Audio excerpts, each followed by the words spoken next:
What's up guys, Everything Apple Pro here, and as is yearly tradition, let's compare every model of the iPhone for the second time in 2016. And no, iOS 10 removes my famous slide to unlock shot, so I cannot do that anymore. Here's a click to unlock instead. And for the 9th year of the iPhone, we've got new arrivals. They remind me so much of the iPhone 3G release. As we arrive at iPhone's first birthday, we're gonna take it to the next level. Today, we're introducing the iPhone 3G.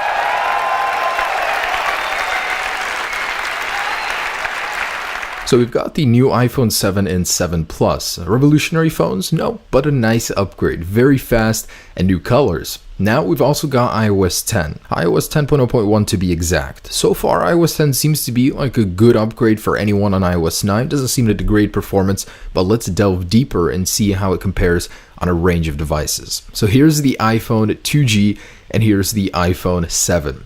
Apple told us it is exactly 120 times faster than that phone which you had in your pocket just 9 years ago. That is insane. So we're at a point where we're seeing diminished returns on speed with new phones. And that's exactly why I wanted to make this video, to put into perspective every iPhone release and show you guys just how much faster phones are nowadays compared to them back in the day. To show you how your phone compares, that it's not as slow as you think. And with the arrival of iOS 10 and 2 new iPhones, this is going to be a very interesting test. I was looking forward to making this. So let's start up with the startup test. I've got a new 16-port USB hub. These are getting harder and harder to find in huge configurations, but 3, 2, 1, and they're off. So I try to get this as even as possible. With this kind of an adapter, it's not going to be 100% certain that they're starting up at the same time, but it'll be very close. And in my other test, I compared iOS 9 to iOS 10, and in most cases, iOS 10 starts up slower.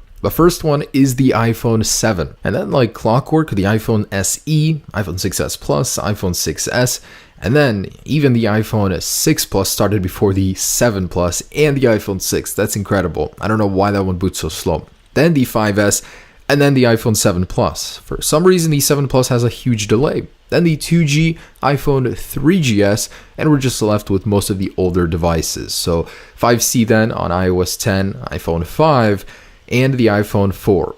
Now the 3GS, and the very last one left standing, like it is in almost every single test, is the iPhone 4S on iOS 9.3.5. Don't update if you're on an older firmware. It makes that phone so unbearably slow. Next up, let's run some benchmarks. Feel free to whip out the magnifying glasses. I get it. There are a ton of phones on screen. But as expected, the Geekbench results were very gradual. They rise, and the iPhone 7 and 7 Plus are in first place. So those phones are quite something when it comes to speed. Wow, I just think they're not fully optimized yet. And 2 benchmarks yielded a very similar result. So a gradual rise, and the 7 and 7 Plus have massive scores. I think one of the highest ever. And next up, I ran an HTML5 compatibility test for the Safari browser, and it's okay. It's just not on par with many big Android phones nowadays. Scores in the 500s. Anyways, let's go ahead and run a synchronized opening of the camera application. So this one was timed down to the millisecond. So this is a very accurate test.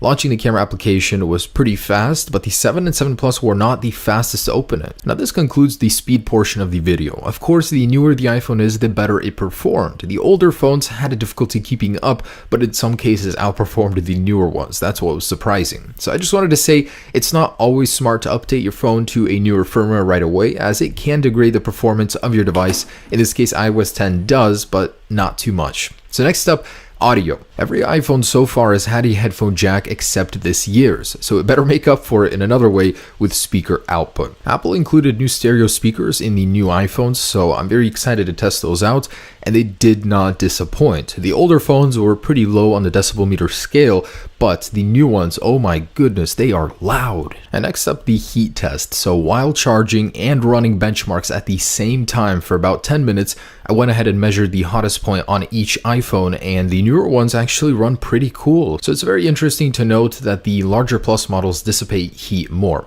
Next up, let's check out Touch ID. This is the first time I'm ever running this test, so on all iPhones that have Touch ID modules, seems like they were pretty fast. I mean, the new iPhone 7s were outperformed by the 6S, and I saved the best for last because one of the biggest changes about this year's iPhone is the camera. It is unbelievably good. I started out with a low light test. This is the original iPhone with a 0.3 megapixel shooter. There hasn't been much growth between that 0.3 to 12 megapixels in size, but in other areas in quality, look at this. The iPhone 7 has quality that is just unremarkable in low light. And to really put things into perspective, just 9 years ago, that's what you were taking pictures with. That is day and night difference. So nighttime has certainly improved. Let's get some more color in the shot and start with the 2G. What was once grainy, very hard to make out little details has improved, so much throughout the years.